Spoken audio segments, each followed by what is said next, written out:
Hello to all you Aries people out there. Welcome for your monthly horoscope for April 2019. And remember, these are general horoscopes. If it resonates, fine. If it doesn't, really skip it. Skip it. These are just a taster, let's put it that way.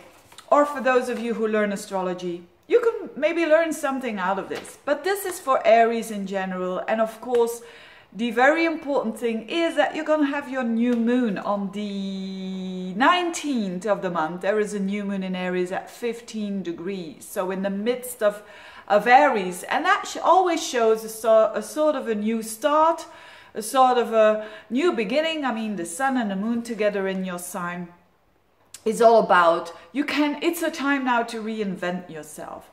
And it's a good time to redraw the lines with other people as well, because that energy is in your first house of you, of me.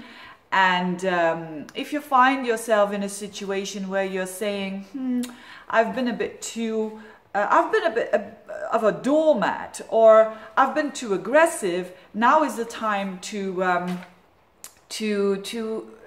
change yourself and to start seeing that firstly of all, but then to adapt yourself, to be a bit more assertive when you've been too much of a doormat, and to be a bit more easygoing and understanding other people when you've been too aggressive. So, but that's for the whole month, so to speak. The month of April, there's not that much going on, but it's a continuation of March. So still a lot of energy in your 12th house. So there's still Mercury hanging out there. It's better now for contracts and all of that, especially after the first week of April, because Mercury now goes direct. But for you, particularly for the Aries people, it's still not the best time to do you know, things that has to do with clarity about contracts and stuff. Why? Because Mercury is still in your 12th house, and that means that it's a good time to rest. It's a good time to so especially before the 19th of the month, it's still a good time to rest. It's still a good, and I know that Aries people, I have my moon in Aries myself. I mean, rest, maybe one day, yes, maybe two maximum. But your sign is ruled by Mars, so it's all about getting there and doing the action and go getter mentality, which is true and which is good for you. But now it's good for you to reload your batteries. It's good for you to relax, or to find even new ways to relax still for approximately the whole month of April. But as I said, it's a bit more clarity. But the whole month of April is still a month of quite some fogginess there. And why is that? Because although it clears up with the Mercury, we're going to have now Venus in Pisces also touching the Neptune in your 12th house. And then at the end of the month also Mars is going to touch, or being very close to Neptune at around the end of the month. So still a month where we have to be careful, and especially you when it comes to your communication, because Mars is for the whole month in Gemini in your 3rd house, which is great because Mars is you basically, and the 3rd house is a very enjoyable social house, so it's gonna get more social in general than last month because of the Mars in the 3rd house. So great for advertising, for PR, for making a new blog or whatever it is that has to do with communication, selling. It's all a good time for that. And communicating, networking with people, short trips, short travels, being active with siblings, being active with people in the neighborhood, going to a workshop or giving a workshop. All these things are favored for April. And the one pitfall is the clarity of your communication. If you're watching that, you cannot go wrong, because forewarned is forearmed. And it's really like that. When you know that this is coming, you're going to be more aware of it, and you're going to see it when it happens, and you've got more time to adjust it. So Be careful, especially the end of the month when it comes to your actions. So, and be careful, I mean, make sure that the actions are clear, that you say your intention before you do. If you have, for instance, a company and there's some changes that has to be communicated, start with giving your intention. What is the intention of the change that you're doing? Then people will not be misled and people will know what you're up to. Because this energy, this Neptunian energy, has to do with seeing things wrong, getting things wrong, communicating things wrong, for you that is, and expecting things to be different.